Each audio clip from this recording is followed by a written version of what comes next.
Well, okay. Hi, friends. Doc South here. Excuse me.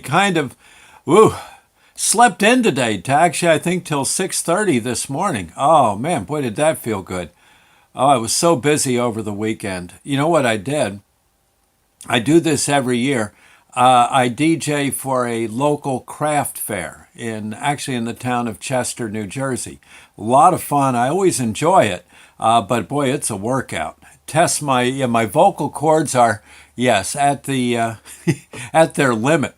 It's basically they have me come in and play music. They have a little gazebo set up, so I'm somewhat protected from the elements as long as we don't get heavy, windy rain. And I play, yeah, all sorts of older music, and I don't know. It seems to be a hit.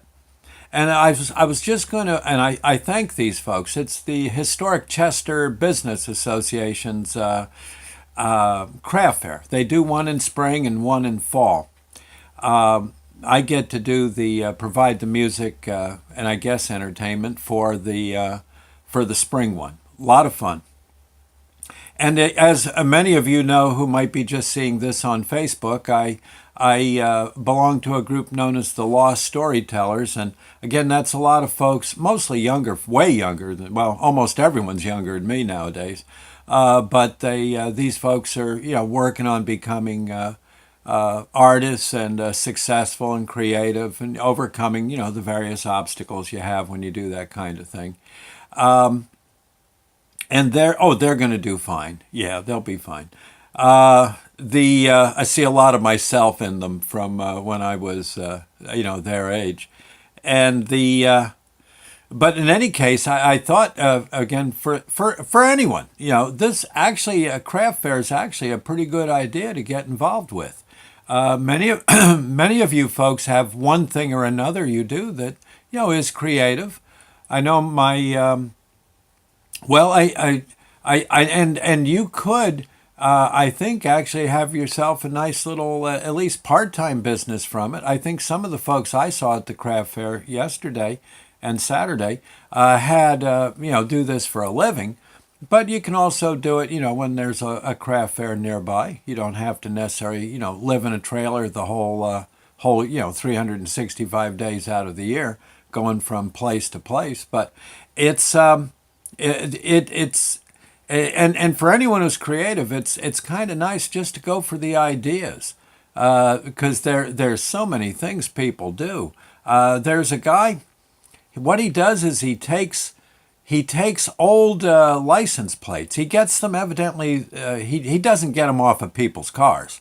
No, no, he's not quite that. No, but evidently, there's ways you can get these plates. I guess you can buy them from the state when they're turned in, or some site. One way or another, you can get them legally. And I guess someone you probably go to a junkyard, get them off the cars that way. But what he does then is he cuts them up and he makes them into mosaics of maps.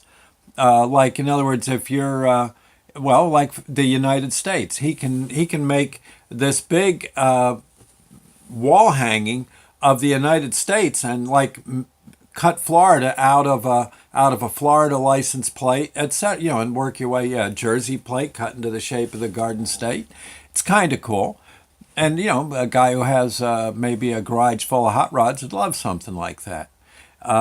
Sometimes he gets antique license plates and makes something out of them. It's a license plate guy. Kind of cool. There's guys that make bags of seasoning. They make their own. Yeah, they make their own seasoning. Kind of. They and you can get that. Maybe something unique for your next meal. And these guys do rather well selling it. There's folks that make creative looking candy.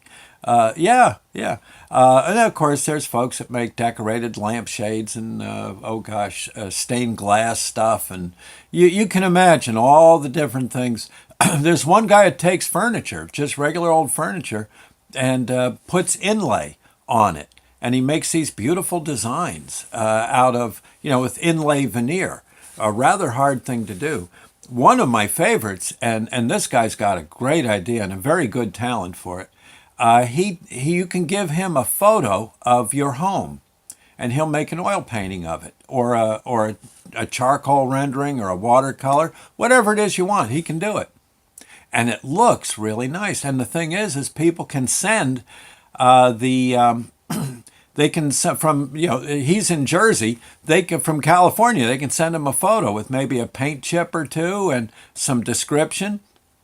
There you go. He can also, I think he told me he does hot rods too. If a fella's got a really cool hot rod, this fella can kind of knock that out.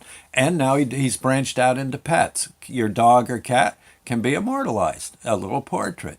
Yeah, he charges for it. But I think he charges fair, and he's I think pretty cool dude. He he has himself a nice little thing going, and I don't know if he gets rich off it, but it's money for vacation and all that.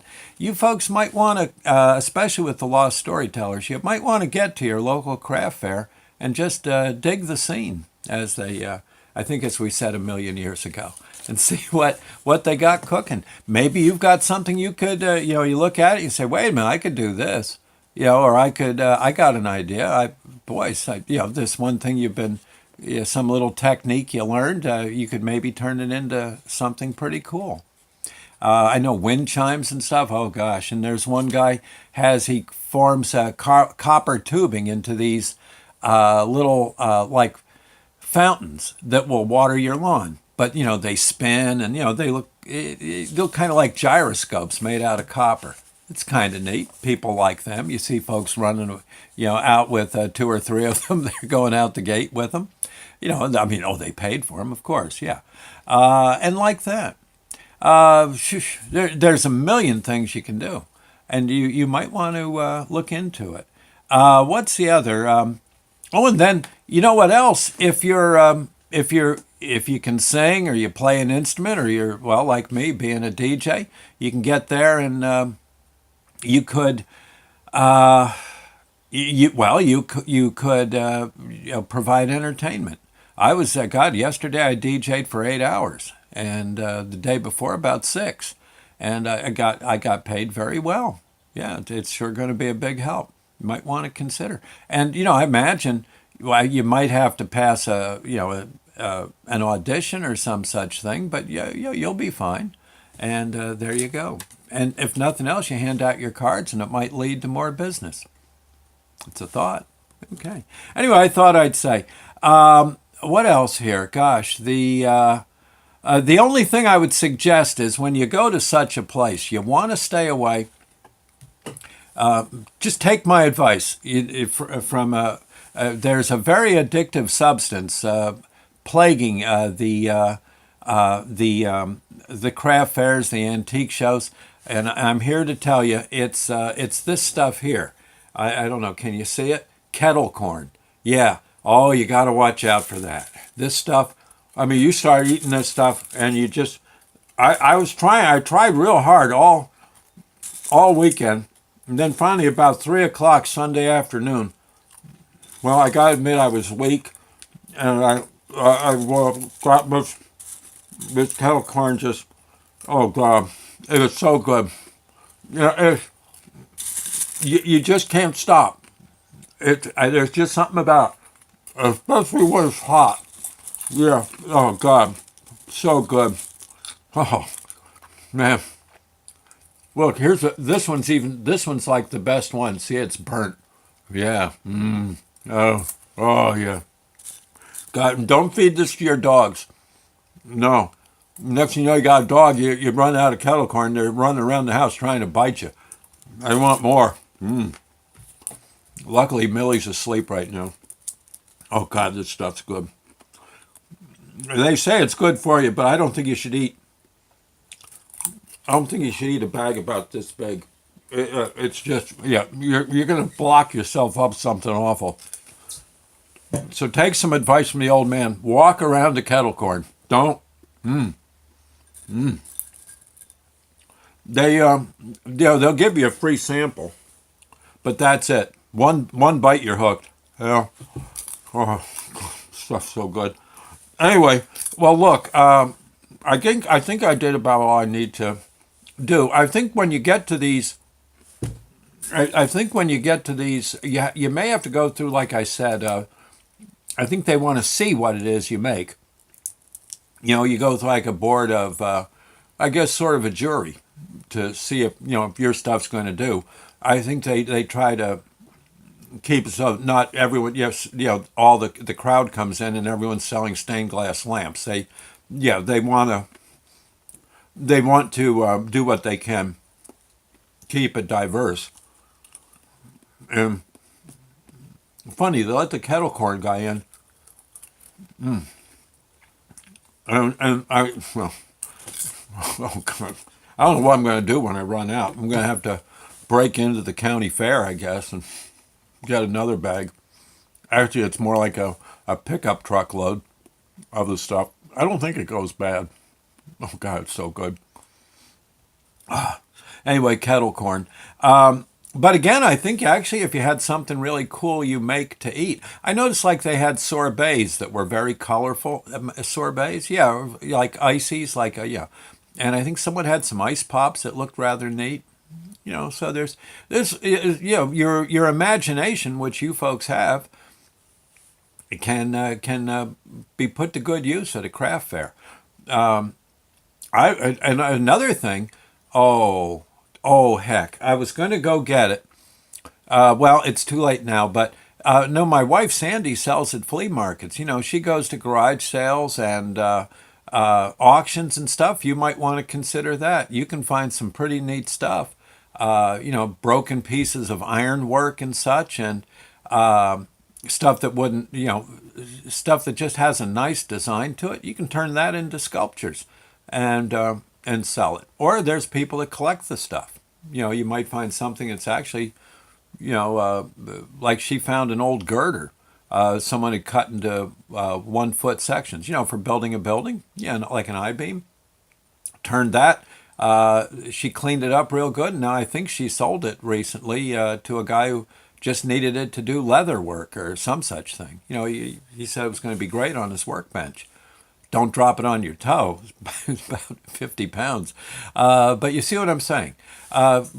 Yeah, try these events. Again, especially flea markets. You'll find them pretty cool. And, and a craft fair would be, I think, right up your alley. And I've on occasion provided music to flea markets, and they're rather fun.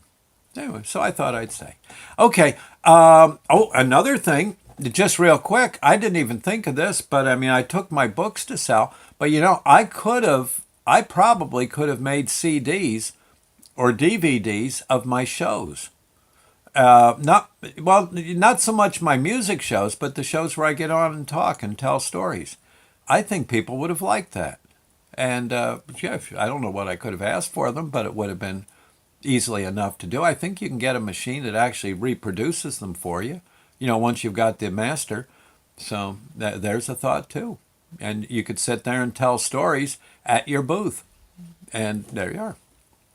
You know, I'm just saying, a lot of cool things out there. Yeah, keep your eyes open, and as Gene Shepard said, keep your knees loose too. Okay, we'll see you later. Keep your eye on the ball. We'll see you later. Bye now.